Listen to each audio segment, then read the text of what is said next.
계속 이어서 두 번째 영상 20쪽부터 얘기입니다. 뭐 그렇게 큰 얘기들은 없는데요. 20쪽의 맨 위에 줄입니다. 자, 첫째, 정책학은 인간 존엄성을 충실하게 실현, 구현하는 것이다.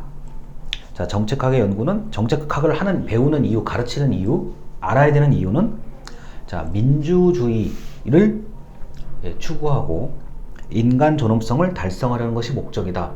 제가 대학생 때는 이걸 그냥 무작정 외웠었는데 요새 생각해보면 이런 게 있죠. 자, 인간 존엄성이란 이게 너무 어려운 말이에요. 이제 흔히 말해서 사회적 약자, 어려운 사람을 돕자라고 봐도 이게 크게 틀린 말은 아니에요. 자, 어떤 사람은 알아서 굉장히 잘 사는 사람들이 있는 반면에 또 그렇지 못한 사람들이 있단 말이에요. 자, 때로는 굉장히 심각하게 그렇지 못한 사람들이 계세요. 그래서 이런 어려운 사람들이 조금이나마 사람답게 인간답게 살 수 있도록 정부가 무언가를 해야 되겠다. 그 중에 하나가 바로 정책이라는 겁니다.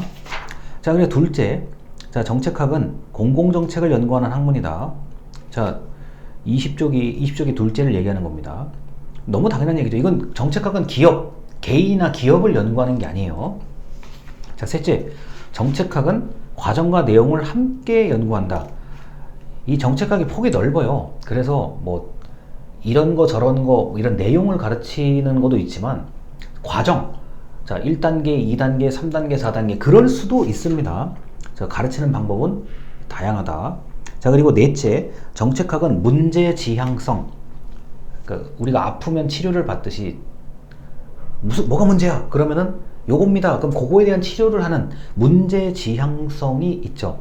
근데 이제 이게 좀 안타까운 일이지만 사회 문제가 너무 많아요.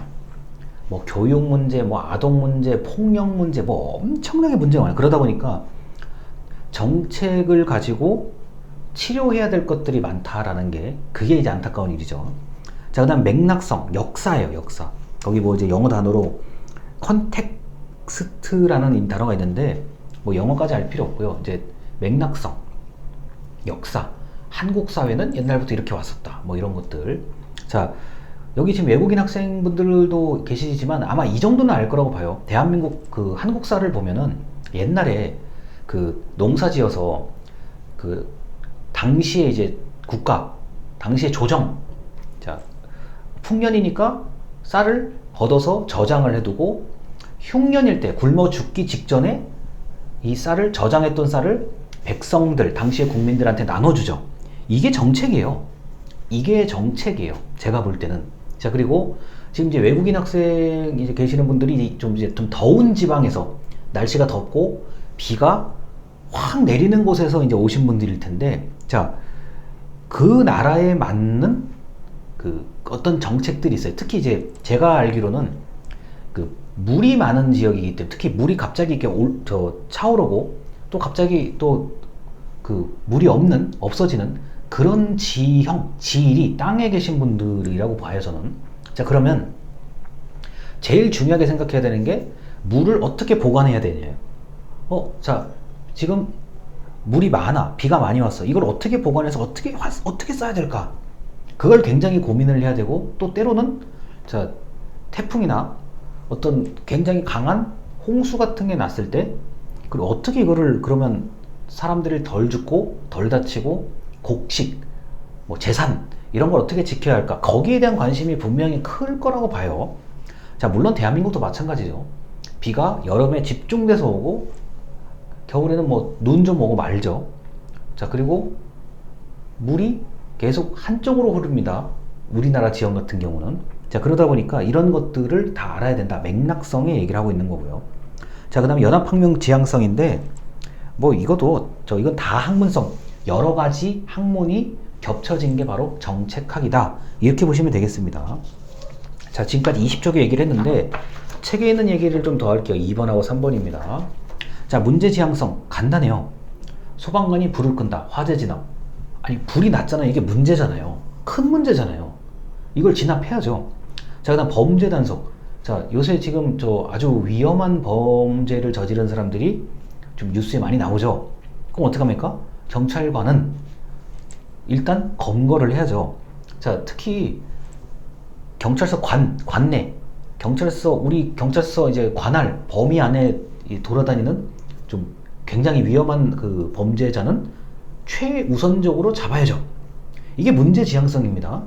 자, 그 다음 시간과 공간의 맥락 얘기를 했어요. 행정, 정책, 역사, 흐름 뭐 이런 거 다 나름대로 그 나라의 뭐 날씨, 땅, 강, 산 이런 것들이 의외로 굉장히 중요해요. 제가 볼 때는. 자, 우리나라는 대한민국은 사계절이죠. 그 다음 중간에 장마가 하나 껴있는 나라입니다.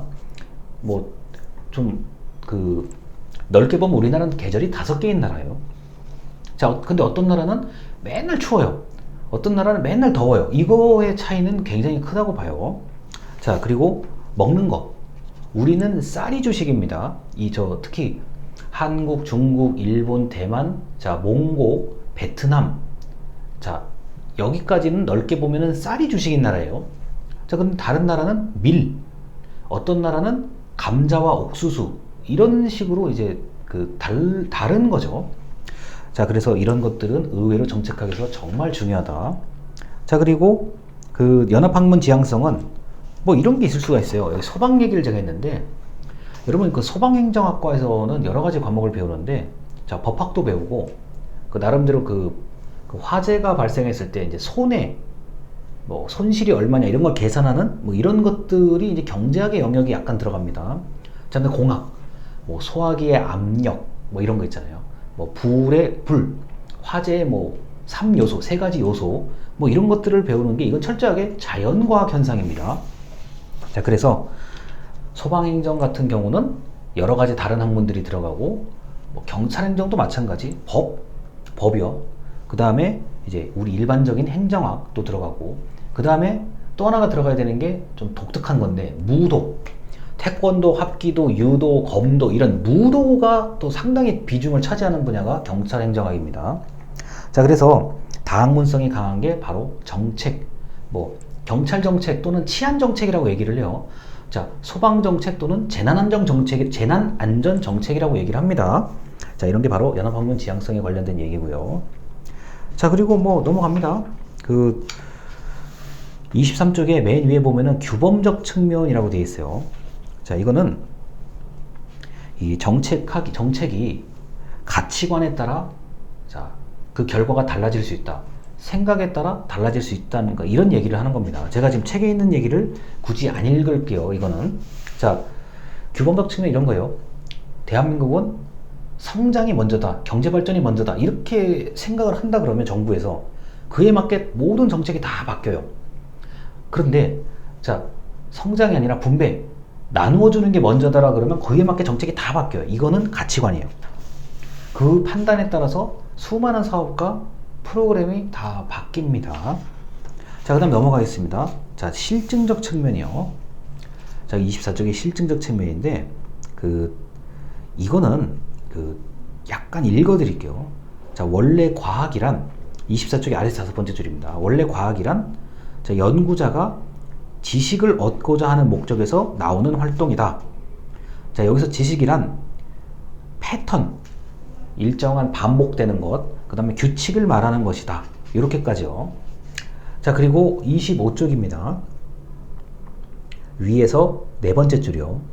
실증적 연구는 경험 관찰을 통해 자료를 수집하고 가치 중립에 따라 지식을 얻는다. 자, 가치 중립은 옳다, 그르다, 나쁘다, 좋다를 판단하는 게 아니라 그냥 있는 사실을 그대로 연구한다는 게 바로 실증적 연구입니다. 자, 그래서 이 행정학에서 실증이란 단어를 여러분들이 보게 되면 내가 눈으로 볼 수 있고 세일 수 있고 만질 수 있고 뭐 이런 것들이요. 그러니까 눈에 안 보이는 거는 실증이 아닙니다. 눈에 보이는 것. 자, 몇 명이냐? 50명. 이건 실증이에요. 자, 대한민국 인구는 얼마? 지금 제가 알기로는 약 4,900만 명 정도 되는 거예요. 4,900만 명 정도 됩니다. 이런 것들은 실증의 개념이라고 보시면 돼요. 자, 뭐 한 달에 저 사람이 얼마를 쓰고 얼마를 버냐, 뭐 100만 원을 벌고 100만 원을 쓴다. 이게 정확하게 실증의 개념입니다.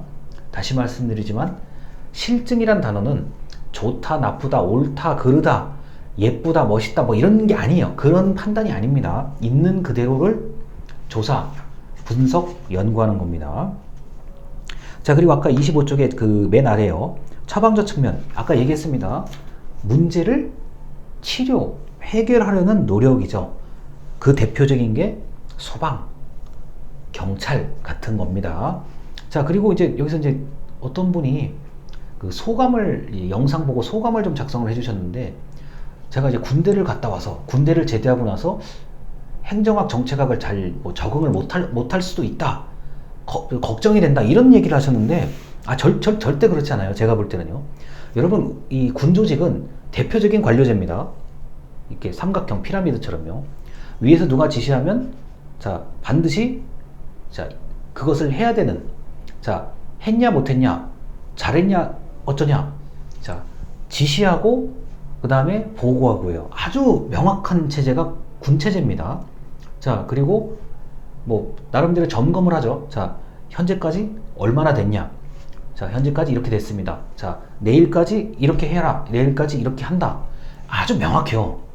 자, 그러다 보니까 오히려 이제 군 제대하신 분들 입장에서는 지금 이 수업 들으면 훨씬 얻는 게 쉽게 얻을 수 있을 거예요. 아, 이거 예전에 그거였지. 아, 예전에 내가 군 생활할 때 그거였구나. 이렇게 느끼실 게 꽤 많을 거예요.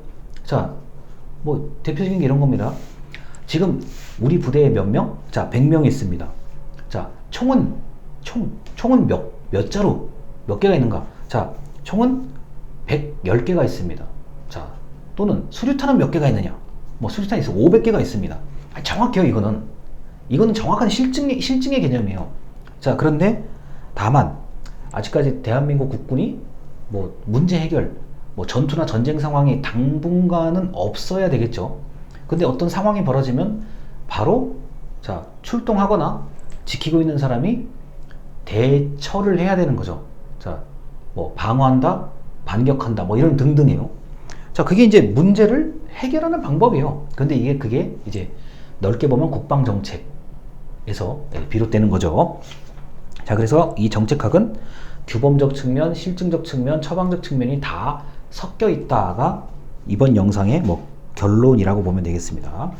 자, 그런데 이제 요 얘기를 좀 하면서 27조까지 설명을 다 하는 겁니다. 요 얘기 마지막이요.